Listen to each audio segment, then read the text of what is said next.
Bonjour Denis, donc on a vu Funan, film d'animation assez magnifique qui traite de l'histoire avec un grand H du Cambodge. Est-ce que vous pouvez nous parler à la fois du titre et de la genèse du projet? Bonjour, alors du coup dans l'ordre pour vous répondre, donc le titre Funan, en fait c'est un mot chinois. C'est un mot chinois qui a été donc donné par je crois des explorateurs en fait, je suis pas trop sûr, mais en tout cas il y avait des Chinois qui traînaient un petit peu dans la région de l'actuel Cambodge au 1er siècle de notre ère. Et c'est le nom qu'ils ont donné, probablement inspiré par un mot ancien de la région, on n'est pas trop sûr non plus. Mais c'est le terme qu'ils ont utilisé pour nommer, on va dire, l'État, l'Empire, le Royaume, on n'est pas trop sûr aussi. Mais l'entité étatique, on va dire, qui existait dans cette région-là. Et donc, au 1er siècle de notre ère, le Funan va voir l'éclosion, en fait, la naissance de la civilisation cambodgienne.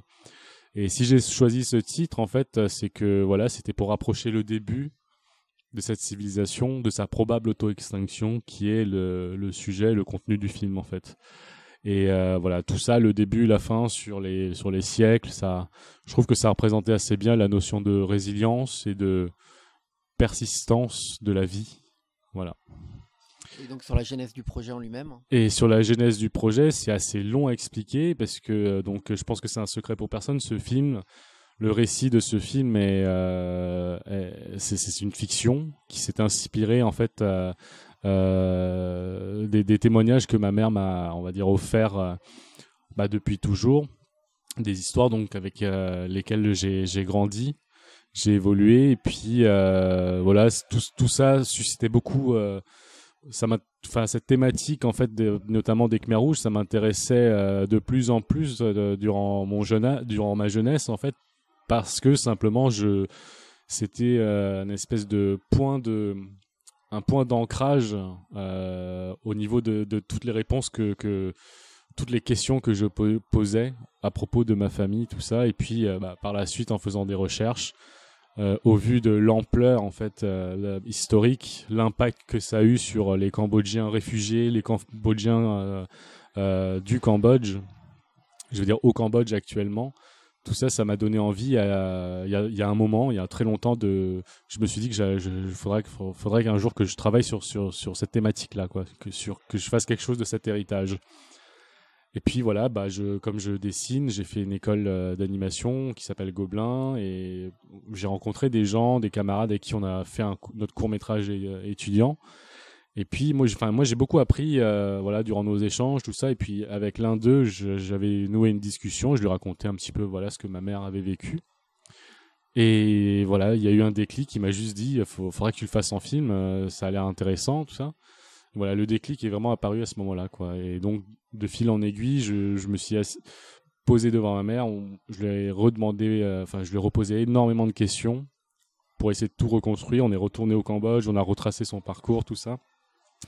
Et petit à petit, en fait, je me suis entouré du coup de co-auteurs, en fait, un auteur graphique qui était dans ma classe, qui s'appelle Michael Crouza. Alors pourquoi un auteur graphique alors que je dessine aussi? C'est juste parce que lui dessine bien mieux que moi en fait. Je pense qu'on apprécie plutôt les mêmes choses. Mais lui le rend très bien. Et donc pour un film avec lequel je savais que j'allais avoir un rapport assez fort, je voulais à mon échelle avoir ce qu'il y avait de mieux en fait. Du coup m'entourer des meilleures personnes à mon échelle. Et Michael c'était le bon choix. Et par la suite également, donc Magali Pouzol, ma co-scénariste, a rejoint le projet. Et donc tout a commencé à se débloquer en termes de développement avec son arrivée. Et voilà, quelques années après, en 2012, on a rencontré le producteur Sébastien Onomo, qui travaille au film d'ici. Et voilà, le projet a eu un cap à ce moment-là et tout s'est enclenché, quoi. Vous êtes parti sur quelle technique d'animation? Du film, vous voulez dire, hein, c'est de la 2D traditionnelle numérique en fait. Il n'y a pas du tout d'utilisation de 3D ou quoi que ce soit. Ça se voit, je pense.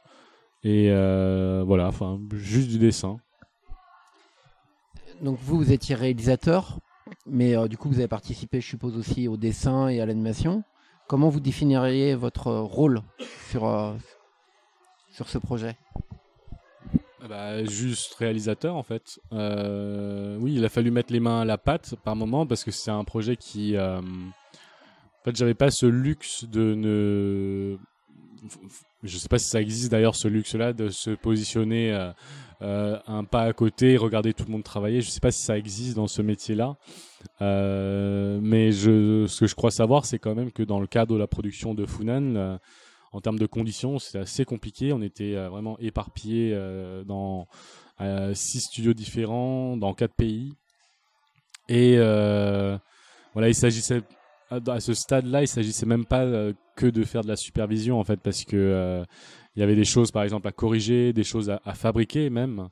Donc voilà, il a fallu mettre les mains à la pâte. C'est pas quelque chose qui est forcément très bon de faire sur le long terme durant la production d'un film, parce que justement quand on réalise un film, je pense que c'est quand même sain d'avoir justement ce dont je parlais, ce pas de côté, pour pouvoir visualiser le film dans son ensemble, avoir l'esprit le plus frais possible, surtout pour des étapes comme le montage, tout ça.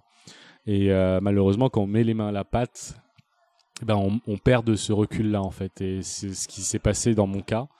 Et sur la fin de la production, justement au montage, etc., je ne ressentais mais plus rien en fait, et c'était extrêmement frustrant, assez angoissant aussi, parce qu'on ne sait plus si le film vaut le coup ou non artistiquement parlant.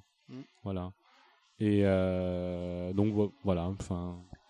Le scénario, il a nécessité combien de réécritures principales, on va dire, avant de vraiment se lancer dans le projet? Il y a eu 4 versions. Je crois qu'on s'est arrêté à la version 4.2 ou 4.3. Mais voilà, enfin d'une version à l'autre, il n'y a pas eu non plus de gros chamboulements à chaque fois.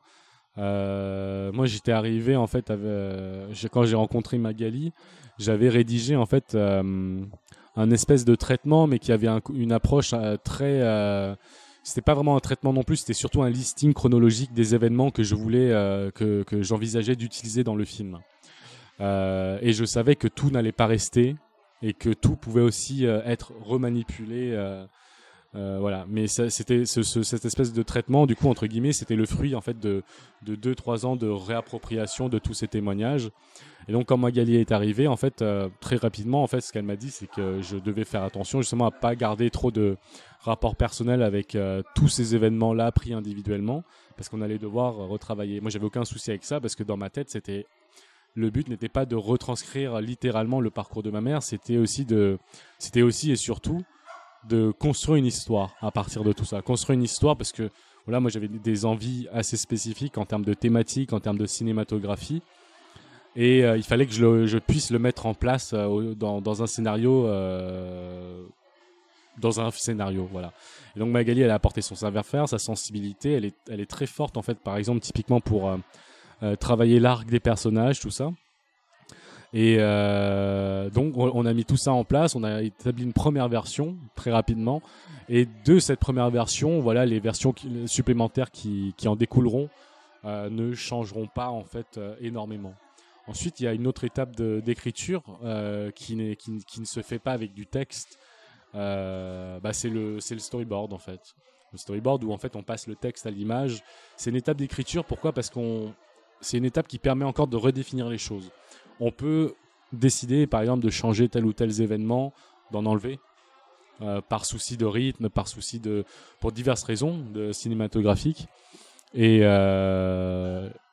donc voilà. Donc je le précise parce que pourquoi ? Parce que sur la dernière version de scénario, par exemple, dans le film, au début du film, il y a donc l'arrivée des Khmers rouges. Et dans la dernière version du scénario écrit, les Khmers rouges arrivaient, voilà, c'était militaire, on les voyait rentrer dans la ville, etc., avec des haut-parleurs. Le but, c'était une entrée plutôt grandiloquente. Et sauf que voilà, sur la mise en scène, par la suite, lors du storyboard, par rapport à ce que j'avais traité avant l'entrée des Khmers rouges, je me suis dit que ce serait plus pertinent d'avoir une entrée, d'enlever l'entrée des Khmers rouges, mais de montrer les Khmers rouges déjà arrivés et une ville vidée. Ça crée un contraste plus intéressant et voilà. Et c'est voilà, des choses comme ça où, au storyboard, faut se laisser, faut rester ouvert à ce genre de choses en fait. Est-ce que, parce que c'est une écriture évidemment cinématographique, je crois que vous avez dit le mot vous-même. Est-ce que vous avez pensé le film comme ça, ou est-ce que vous l'avez pensé plus BD au départ, ou animation, je ne sais pas, mais est-ce que vous l'avez vraiment pensé avec le vocabulaire du cinéma, les chants, les contre-chants, Alors de mémoire comme ça dans le scénario, non, on n'a pas indiqué des chants contre chants, on n'a pas indiqué des placements de caméra. C'est vraiment au storyboard que j'ai mis ça en place. Mais quoi qu'il en soit, durant l'écriture, je n'ai pas le sentiment, et je dis que j'ai pas le sentiment, j'ai pas la certitude. Voilà, j'ai pas la certitude. Je peux pas avoir de certitude dessus parce que j'ai jamais participé à l'écriture d'un film en prise de vue réelle ou autre. Mais j'ai pas le sentiment qu'on s'est limité parce que c'était un film d'animation ou qu'on avait plus de possibilités parce que c'était un film d'animation. Pour moi, on avait juste écrit un film en fait. On a écrit un film, on voulait que ça fonctionne. On voulait que les personnages fonctionnent dans leur parcours, dans leurs interactions, dans leurs évolutions. On voulait un environnement où les personnages où les personnages se développent. On voulait de la crédibilité, à la fois historique, à la fois géographique, etc. Et voilà, une cohérence. Créer un monde en fait, parce que le cinéma c'est un monde au final. Donc créer ce monde-là et voilà, écrire un film tout court. Je sais pas si on peut, si ça se différencie au final l'animation du cinéma, enfin le cinéma d'animation du cinéma tout court. Pour moi, il n'y a pas de différence en fait. Il devrait pas y avoir de différence dans l'écriture. On écrit un film ou on n'écrit pas. Et j'ai pas eu d'approche BD par exemple parce que je sais pas comment on écrit une BD en fait. J'ai pas cette expérience-là. J'ai lu très très peu de BD. Et je pense pas savoir en faire en fait, donc je sais peut-être, mais voilà, mais je sais pas comment on écrit une BD. En revanche, j'ai un peu plus appris à écrire un film avec cette aventure. Le film a son histoire et le film parle de l'histoire avec un grand H. C'est un témoignage qui suggère l'horreur plus qu'il ne le montre et qui va plutôt, par effet de contrebalancier, on va dire, s'intéresser à quelques individus. C'est comme ça que vous avez voulu que le film porte un regard plutôt sur les individus plutôt que de raconter l'histoire telle qu'elle est racontée par ailleurs dans des bouquins d'histoire ou ne serait-ce, comme vous disiez tout à l'heure, de montrer Pol Pot ou de montrer toute sa garde rapprochée, toute la junte militaire. Finalement, tout ça, vous avez fait le choix de mettre ça plutôt du côté de la suggestion et à travers quelques épisodes de vie de certains personnages.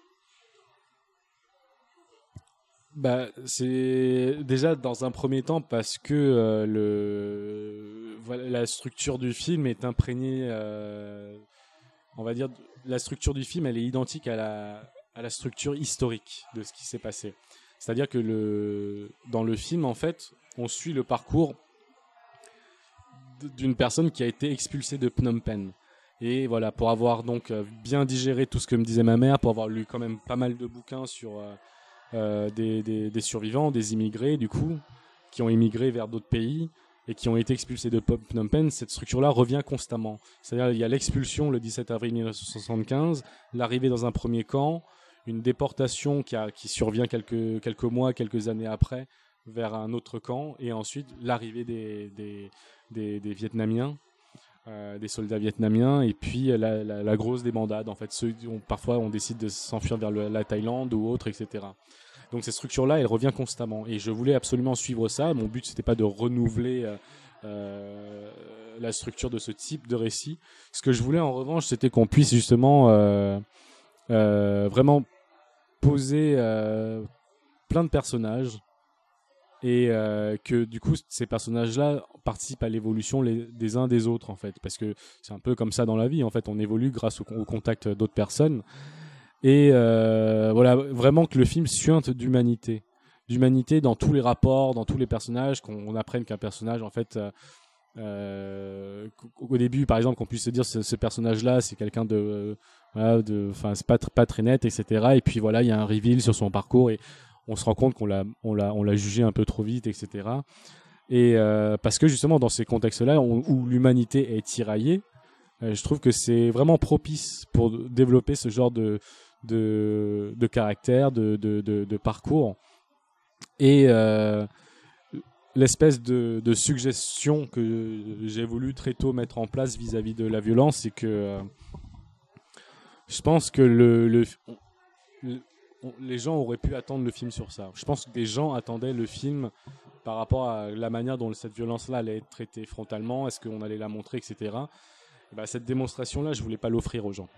Je voulais pas, c'est quelque chose que je voulais pas donner aux gens. Il y a des gens des personnes qui ont commenté ce choix-là sans connaître évidemment les intentions et qui se sont dit à tort que c'était de l'autocensure, que c'était parce que c'était de l'animation, que je voulais rendre ce film accessible aux plus jeunes, tout ça. En tout cas, si c'était le but, c'est un échec. Parce que le film est sorti avec des recommandations pour les moins de 12 ans, etc. Et pour moi, c'est un film qui s'adresse plutôt aux ados adultes. À aucun moment, je me suis préoccupé des plus jeunes, etc. C'est pas un film pour les 7-8 ans, c'est sûr. Je voulais pas donner en pâture. Ça fait vraiment charognard en fait cette attente de cette violence-là. Et j'ai vraiment ressenti ça de la part de la bouche de certaines personnes.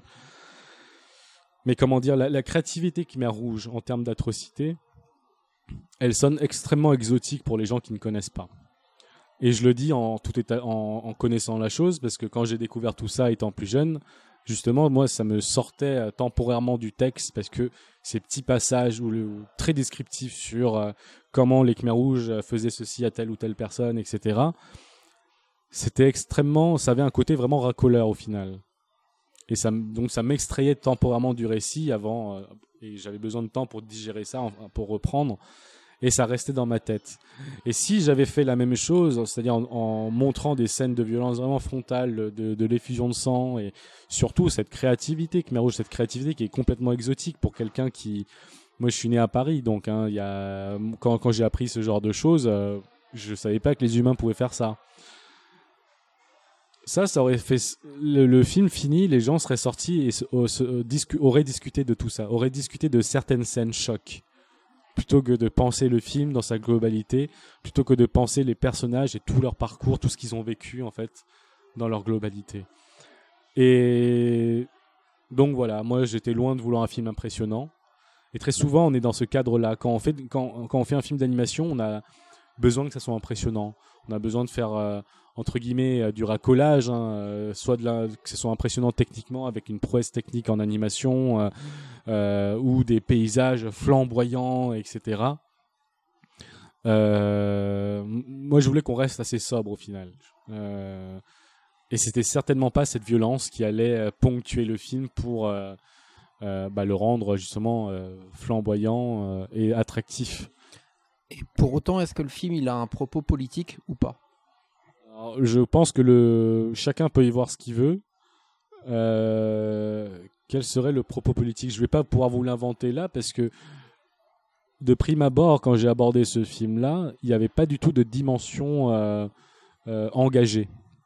Voilà, il y a contre qui en fait le film, qu'est-ce que le film peut dénoncer ? Je ne sais pas, hein, parce que est-ce que ça va dénoncer les Khmer Rouges ? Les Khmer Rouges, c'est un mouvement qui n'existe plus, qui a pris fin en 99. Donc dénoncer quelque chose qui n'existe plus. Je vois pas la pertinence. En revanche, est-ce que ça peut susciter des questionnements ? Est-ce que ça peut participer à nourrir peut-être, je sais pas, la transmission, même si je trouve que ça va super loin là, parce que c'était pas vraiment le but de départ et c'est prétentieux de dire ça quand même. J'ai fait un film pour transmettre. J'ai fait un film pour moi à la base. C'était que pour moi. Mais voilà, le film existe, il y a des conséquences et j'ai reçu de beaux témoignages, en fait, de beaux retours de jeunes issus de familles qui ont le même passé que le mien. Et j'ai senti l'envie de se réapproprier aussi. Et cette notion de réappropriation, elle suinte vraiment c'est vraiment quelque chose qui m'habitait pour amener ce film jusqu'au bout. Et derrière ça, oui, il y a la réappropriation. Et même si on est en animation, moi, ça questionne beaucoup de choses. Ça questionne le rapport à la représentation, tout ça aussi. La représentation, notamment voilà, hormis les pays où localement il y a une industrie de l'animation et qui peuvent produire des films qui racontent leur histoire, etc. Moi, je parle de pays dont on ne parle pas, de cultures dont on ne parle pas et qui ne sont pas forcément représentés dans le cinéma, en fait, en tout cas qu'on voit très peu. Et là, c'est paradoxal parce que l'animation, ça se questionne, hein. On ne représente pas de vrais humains, ça reste du dessin, tout ça.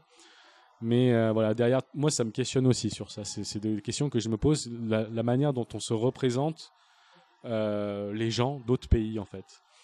Et ces questionnements-là ont failli me faire arrêter Funan, en fait.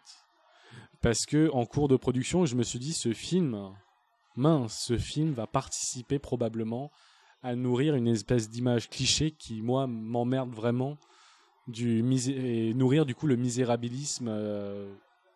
En fait, l'image cliché qu'on a du Cambodge, en fait, les pauvres petits Cambodgiens qui sont dans la misère, mais ouais, ils sourient, le pays du sourire, ils sourient tout le temps, même dans la misère, etc.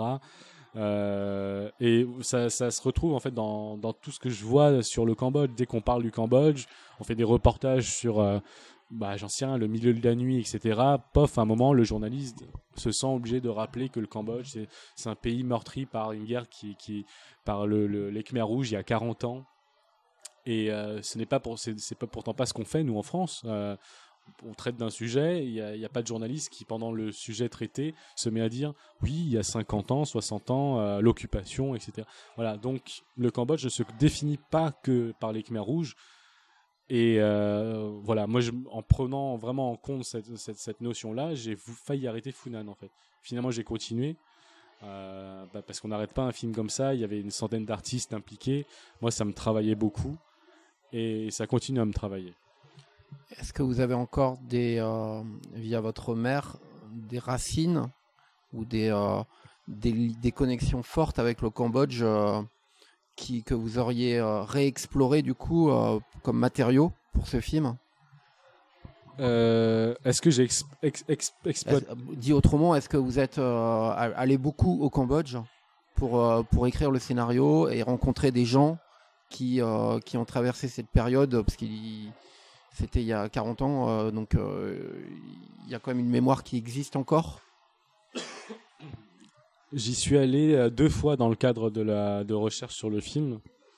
C'est pas le nombre de fois qui compte, c'est surtout la durée de temps qu'on y passe. Donc c'était 1 mois, 2 mois à chaque fois. La première fois, donc c'était, la fois où la première de ces 2 fois, c'était avec ma mère pour retracer un petit peu son parcours, rencontrer des gens qu'elle avait vécu, des lieux, s'imprégner de certains lieux, prendre des photos, etc. Et la deuxième fois, c'était avec donc mes co-auteurs Magali et Michael.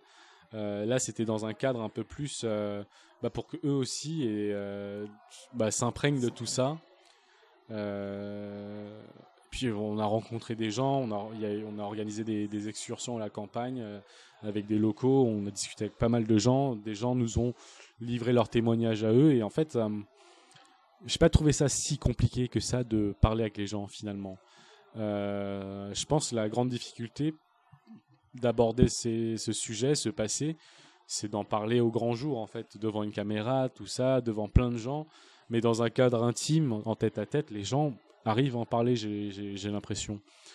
Et donc on est revenu enrichir tout ça, quoi. Donc c'est primordial quand on fait un film qui traite de l'histoire d'un pays, de l'histoire d'une population. Et quand bien même j'ai des liens, j'ai de la famille là-bas encore, j'ai une tante, j'ai un oncle, enfin j'ai une tante, j'ai plusieurs tantes, parce que j'oublie tout le temps de compter ceux du côté de mon père, des cousins et des cousines à foison. Et non, je suis connecté encore avec ce pays. Cette connexion, elle s'est faite justement très fortement durant le cadre de ces recherches-là.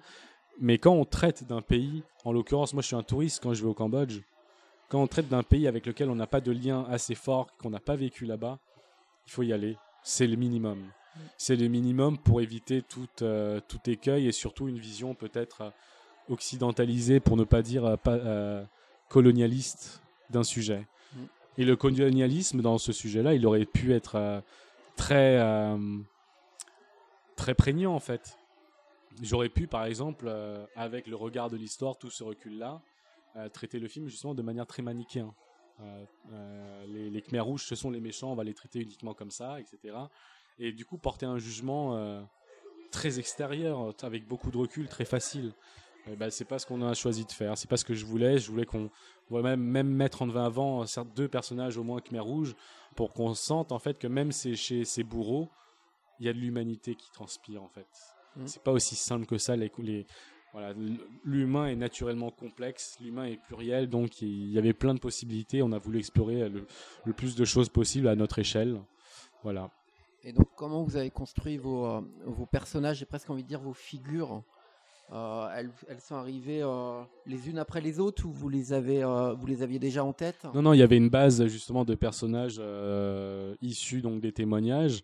On n'a pas tout gardé parce que ça en faisait vraiment beaucoup trop. Et voilà, Magali, elle avait la pertinence aussi de vraiment questionner, parce que moi justement à ce niveau-là j'étais très attaché. Non, il faut que ce personnage-là reste parce que voilà, ma mère a dit que voilà, j'étais encore dans cette optique-là. Et Magali, elle était dans la pure en fait réflexion entre guillemets utilitariste par rapport au scénario. Donc si un personnage on peut pas garder un personnage qui ne fait que acte de présence en fait. Il faut que ça apporte vraiment quelque chose. Donc il y a quand même pas mal de persos qu'on a enlevés. Donc ceux issus des témoignages, et il y en a qu'on a fusionnés. Il y en a qu'on a complètement transformés. Il y en a qu'on a fusionnés parce que il y avait de la pertinence, par exemple ce qui ça amenait en fusionnant ces personnages à leur laisser plus de temps de présence à l'écran, plus de consistance et plus de facilité et de lisibilité dans leur parcours. Parce que voilà, certains personnages justement pris un par un n'existaient pas assez longtemps dans le scénario, et donc on n'a pas hésité à en fusionner. Et voilà, par exemple dans la deuxième partie du film, il y a une jeune Khmer rouge. Elle découle d'un processus très long. À la base, c'était l'épouse d'un cadre, c'était une femme de la trentaine, et finalement on l'a transformée en jeune fille pour garder cette notion de parent-enfant, même au sein des Khmer rouges en fait. Et ça nous semblait plus pertinent d'avoir ce rapport-là d'un cadre Khmer rouge qui est le père d'une gamine de 16 ans Khmer rouge, et de mettre ça en rapport avec une femme justement qui est le personnage principal, donc inspiré de ma mère, qui a perdu son enfant, et qui dans une scène justement dit à son mari de ne pas aller sauver cette fille parce que qu'ils apprennent ce que ça fait de perdre un gosse, quoi. Donc voilà, il y a des petites constructions, c'est pour ça que c'est pertinent de dire que c'est une fiction, ce film.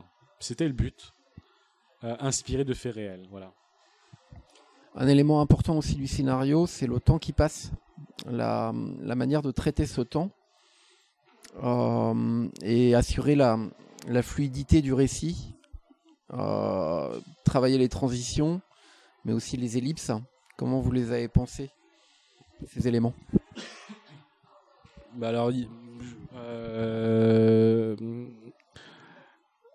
on va dire déjà dans un premier temps l'évolution des saisons. L'évolution des saisons au Cambodge, on est dans un pays tropical, les saisons sont... il y a deux saisons en fait, il y a la saison sèche et la saison humide. Et juste comme ça, je ne sais pas si ça aurait pu être ressenti, parce qu'il peut très bien pleuvoir pendant la saison sèche également, mais très peu. Donc visuellement, en fait, on ne pouvait pas juste jouer sur l'alternance pas de pluie et pluie. Donc cette notion-là de saison, j'ai demandé à ce qu'on l'évacue très rapidement. On n'allait pas jouer sur ça. Il y aurait juste de la pluie ou pas de pluie, mais pas de saison de pluie et de saison sèche. Ensuite, il y a donc l'évolution des personnages. Dans les camps, les peaux se tannent, les personnages maigrissent dû à la faim. Moi, j'avais vachement peur, je vous avoue, au début, parce que je me suis dit, on va pas forcément les reconnaître. En plus, on est dans un style semi-réaliste. Comment on va faire pour vraiment reconnaître qui est qui, si d'une scène à l'autre, en fait, ces personnages-là maigrissent, quoi. Et cet amincissement, par exemple, typiquement, n'est pas progressif, en fait. Il y a pof, on s'arrête un moment, et quand on les reprend, ils sont amincis. Et là, pour le coup, Michael, je pense qu'il a réussi à synthétiser vraiment les bons traits, la bonne ligne, et par rapport au personnage qu'il avait mis en place. Et au final, on voit qui est qui dans cette évolution-là, dans ces évolutions-là. Et puis, de temps en temps, et ça, on l'a décidé par la suite, vers la fin, l'ajout de carton. L'ajout de date, en fait. Au tout début, je voulais pas en mettre.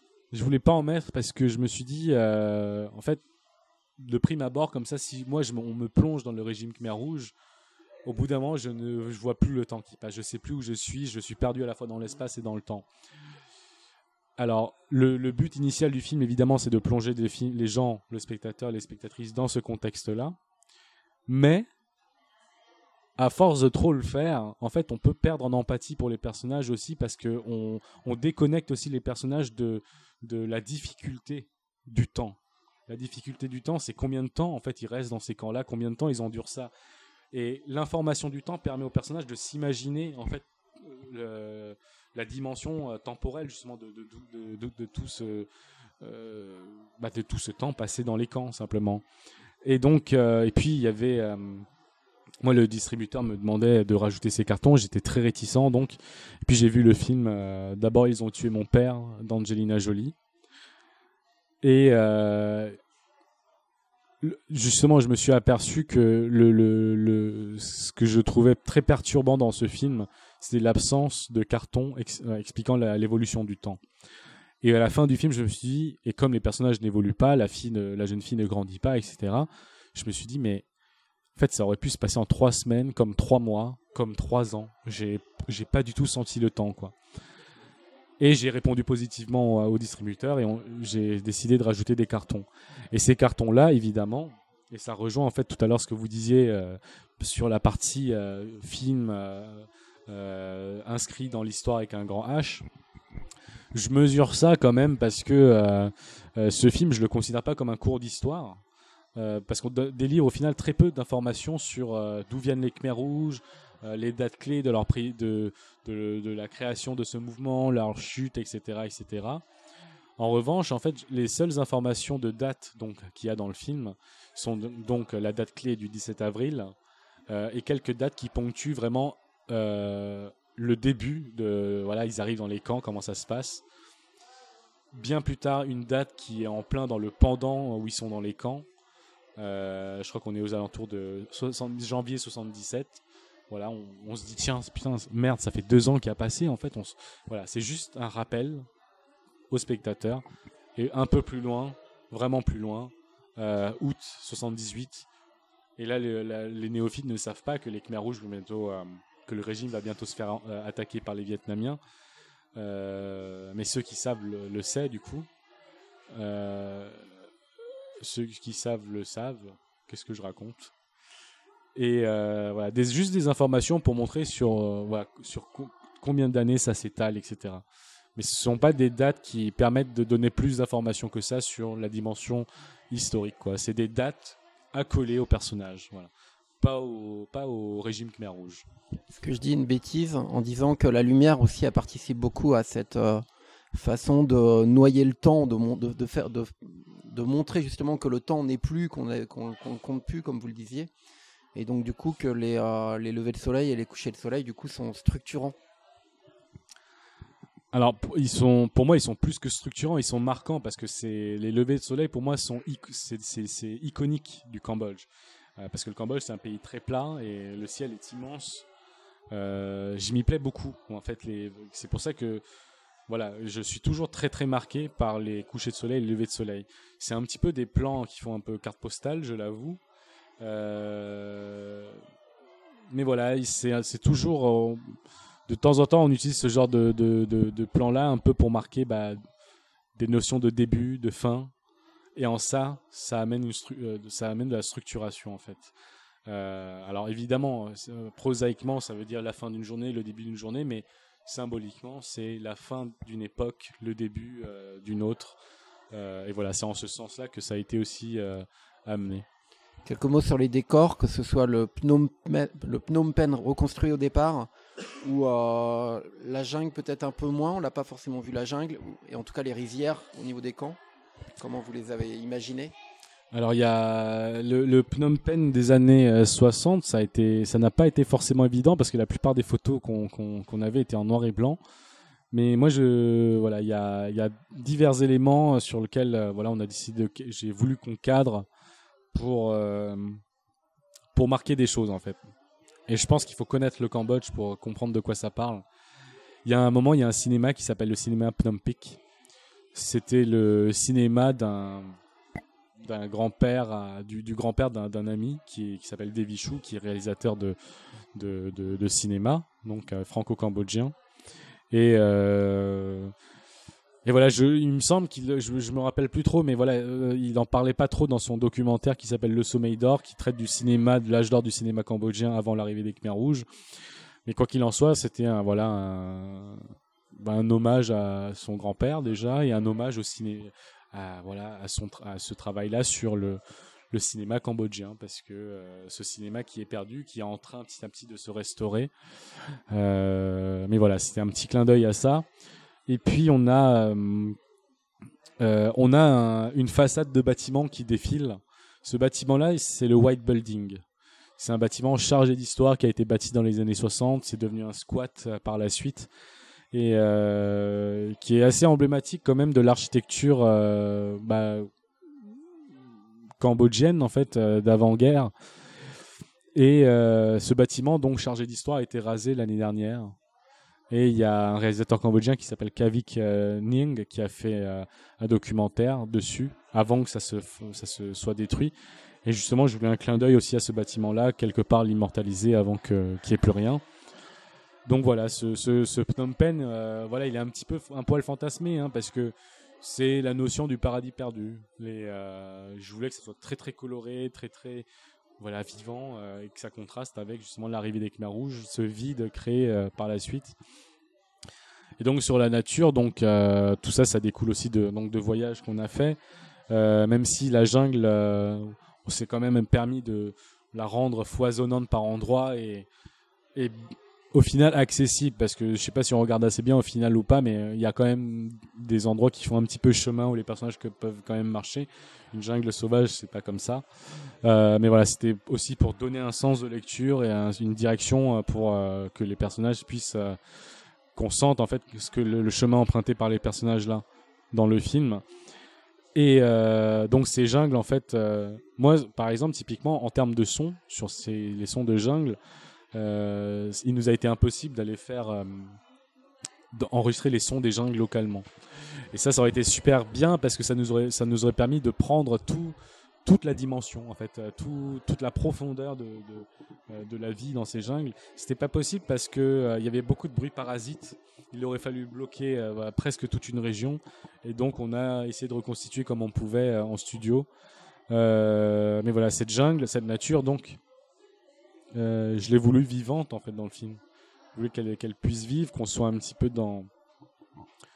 face à une nature qui ne se préoccupe pas du tout du monde humain, qui se meurt en fait. Voilà. Quelques mots sur la musique aussi, que vous avez choisi plutôt ton sur ton. On peut parler de lyrisme. On peut parler de lyrisme, oui.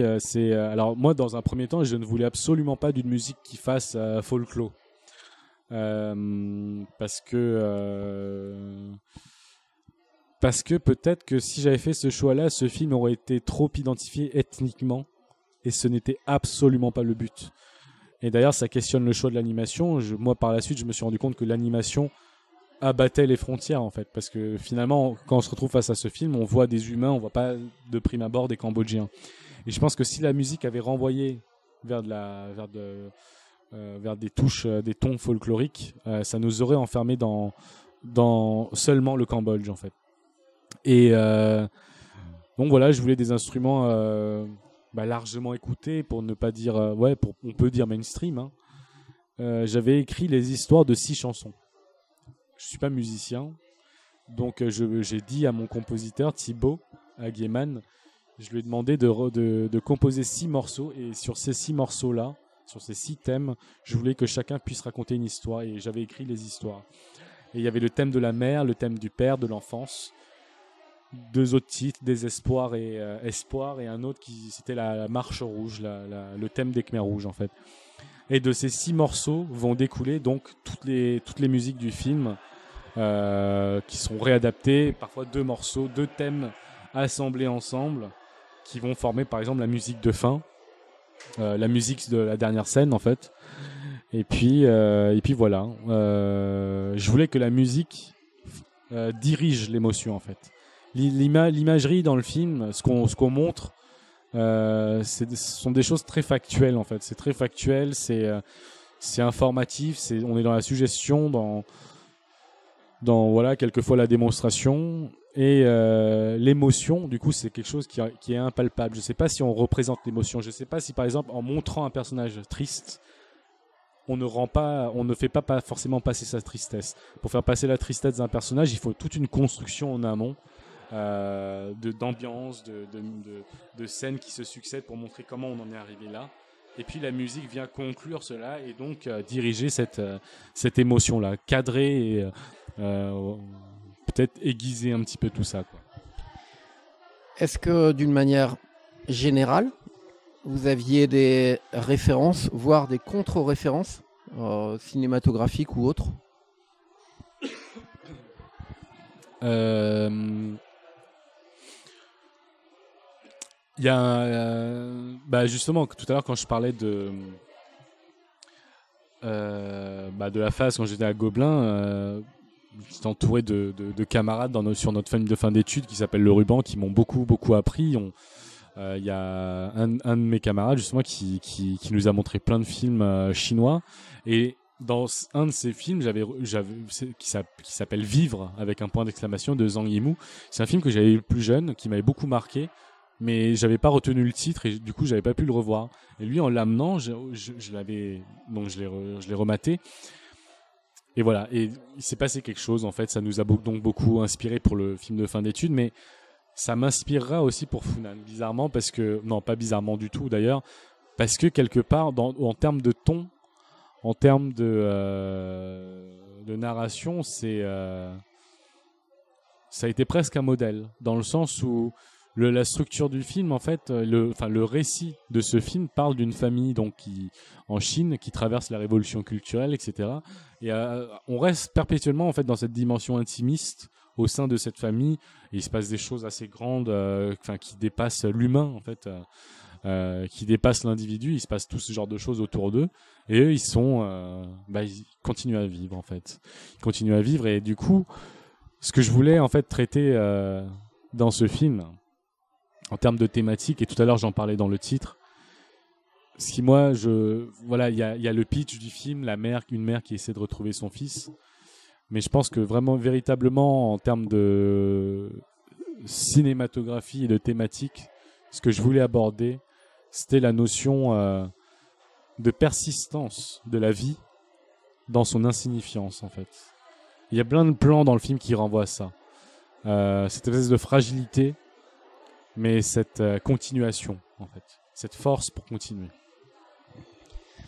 Un élément dont on n'a pas encore parlé, qui contribue également au ton du film, les voix. Donc Louis Garrel et Bérénice Bejo notamment. Est-ce que vous pouvez nous en dire quelques mots? Alors là, on va parler dans le cadre de la version française. Donc c'est la seule version qui existe pour le moment. Je crois, je sais pas si je dis une bêtise ou pas, mais moi j'ai l'impression que nous en animation, c'est pas forcément, on se donne pas forcément pour but premier de travailler avec telle ou telle personnalité. Donc moi j'avais pas de personnalité en tête, et comme je connaissais pas de comédien ni de comédienne, j'avais pas spécialement envie de placer telle ou telle personne non plus. Et puis j'ai fait suite à la demande de mon producteur qui m'a dit que ce serait peut-être pertinent pour le public, pour les partenaires, tout ça, qu'on travaille avec des gens connus en fait. Et je lui ai dit d'accord, et j'avais pas de souci avec ça, mais je savais pas. Et finalement, c'était donc je me suis mis à rechercher, et puis j'avais laissé tomber parce que j'avais vraiment pas d'idée. Puis un soir, je suis tombé sur le film d'Ashghar Farhadi qui s'appelle Le Passé, avec Bérénice Bejo dedans. Et j'ai eu beaucoup d'émotions, mais en général, j'ai toujours beaucoup d'émotions devant les films d'Ashghar Farhadi. C'est un réalisateur qui me met des claques à chaque fois. Donc, et puis, bon, Le Passé, en fait, Bérénice dedans, j'ai trouvé que Elle savait vraiment. Il y a des passages où j'ai fermé les yeux en fait pour vraiment ressentir sa présence, rien qu'avec la voix. Il y a des moments où j'ai senti voilà qu'elle occupait l'espace vocalement, et à d'autres justement juste, par exemple sur la fin d'un mot. Moi, j'ai toujours cette petite persistance en fait auditive, un petit peu comme la persistance rétinienne, mais là auditive, où en fait j'entends encore ses intentions résonner. Et je me suis dit, je veux travailler avec elle parce qu'elle a produit ça chez moi. Et je pense qu'elle peut produire ça. Et puis j'avais pas donc voilà on s'est rencontrés. Elle avait lu le scénario, c'était vraiment c'était super. Moi j'avais beaucoup d'appréhension, mais finalement ça s'est conclu assez rapidement. Et pour Louis Garrel, j'avais aucune idée, mais c'est en échangeant avec Bérénice qu'elle m'a conseillé de prendre contact avec Louis. Et puis ça s'est fait très rapidement, presque en urgence en fait. Puis on a tout attaqué ensemble, et lui, sa voix, il y avait une puissance mais de la fragilité en même temps en fait. C'est ça qui voilà, c'est cette puissance mais qui vibre dans beaucoup de sensibilité et de fragilité. Je voulais que je retrouvais ça dans le personnage masculin en fait, dans le personnage donc du mari, parce qu'il a l'image de cette notion-là en fait. C'est un homme qui démarre en étant chef de famille un peu malgré lui, il endosse ce rôle, il essaie de l'assumer, mais il ploie en fait sous le régime Khmer Rouge, et la notion de peur, la notion de peur pour soi, peur pour les siens commence à vraiment apparaître, et tout ça fallait le ressentir. Et puis il a une belle voix surtout en plus Louis, et j'ai toujours senti quelque chose de très on va dire aérien dans sa voix, et ça correspondait bien à un personnage qui allait devoir pratiquer donc le souffle. Pour terminer cette interview, nous on a la chance de pouvoir voir le film dans le cadre du Festival national du film d'animation, mais pour le grand public, alors le film il sort en salle quand ? Alors votre question, elle est extrêmement pertinente, et j'espère que vous n'allez pas la couper au montage. D'accord. Cette question, elle démontre à quel point le film n'a pas existé médiatiquement, et a sans doute été... Au vu de sa qualité, c'est un scandale. Moi, j'ai le sentiment que le distributeur a fait de son mieux, mais comme je ne connais rien des rouages de la distribution, je ne peux pas expliquer pourquoi le film a été aussi peu visible. Le film est sorti le 6 mars, en fait. Et il a fait, je crois qu'aujourd'hui, on en est autour de 19 000 entrées, ce qui démontre à quel point le film n'a pas rencontré son public. Du coup, ça m'a rendu extrêmement triste au début.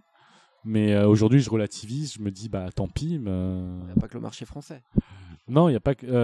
Alors, le film international, moi, j'ai le sentiment qu'il n'a pas été exposé autant que ça à des acheteurs internationaux.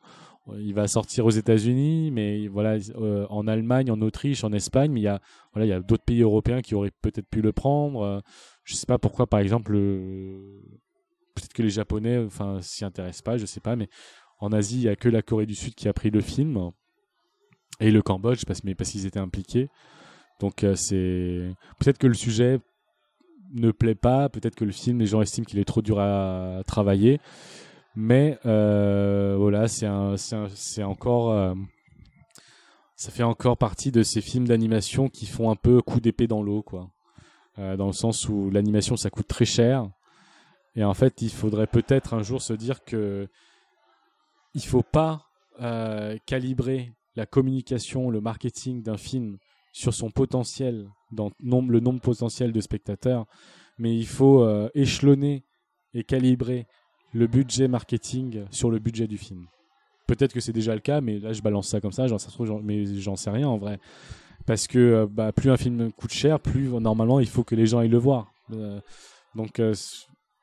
Et voilà, moi c'est pareil en fait, depuis la sortie du film, je fais encore un petit peu je suis un petit peu encore dans la tournée, on fait encore des séances, et souvent les gens me demandent quand est-ce que le film sort, alors qu'en fait il est sorti il y a plus d'un mois. Donc voilà, votre question est très pertinente, parce que si même vous, quelqu'un donc qui travaillait à propos du cinéma, tout ça, vous n'avez pas été mis au courant de la sortie, c'est que c'est catastrophique. Et je crois que à Rennes, en fait, le film n'est même pas en salle et ce sera l'avant-première ici à Rennes au festival. Voilà, donc moi, je me questionne et je questionne aussi les grandes chaînes Les circuits de distribution, tout simplement. Les gros exploitants aussi, les grandes salles de cinéma, donc en tout cas à Paris, les UGC, les Gaumont, tout ça. Pourquoi en fait ils n'ont pas pris le film, quoi? Parce que en fait quand eux prennent un film, ils assurent au film une forme d'exposition. Parce que eux, ces salles-là ont pignon sur rue. Donc le fait de prendre un film, le fait de l'avoir en affiche chez eux, le film existe aussi sur une place en ville, quoi. Donc voilà, donc on n'a rien eu de tout ça. Moi, j'ai le sentiment que la presse a plutôt été positive, tout ça, mais s'il n'y a pas eu de réaction du public, c'est que, alors, soit le public ment. Il y a eu combien de spectateurs au total, vous savez? Mais je crois qu'il y a soit dans le tour de 19 000, en fait. Ouais, 19 700 ou 19 007, je sais plus. Mais le public, on est à une époque, je pense, où c'est même pas suffisant, en fait, d'attirer le public. Il faut presque aller le toquer à sa porte, quoi. Il y a deux marketing, hein. Il y a le marketing amont et le marketing aval, mais il y a beaucoup d'envies qui sont suscitées et qui n'existent pas, et à l'inverse, il y a beaucoup d'envies qui pourraient exister et qui ne sont même pas explorées et qui sont même pas connues. Exactement, et je crois qu'on est à une époque où il va falloir se réinventer. Parce qu'aujourd'hui, le système classique de juste mettre des affiches et des bandes annonces à une échelle où les grosses productions, en faisant pareil, inondent la visibilité du public. On ne peut pas lutter contre ça. Il faut, je pense, trouver des solutions alternatives. Il faut tester des choses et voilà, et je pense même que tout dépend. Enfin, il n'y a pas de recette pour les films. Il y a des recettes par film, en fait. Donc, par film, traité de manière individuelle, il faudra trouver des solutions. Eh ben, ce sera le mot de la fin. Merci beaucoup. Merci à vous.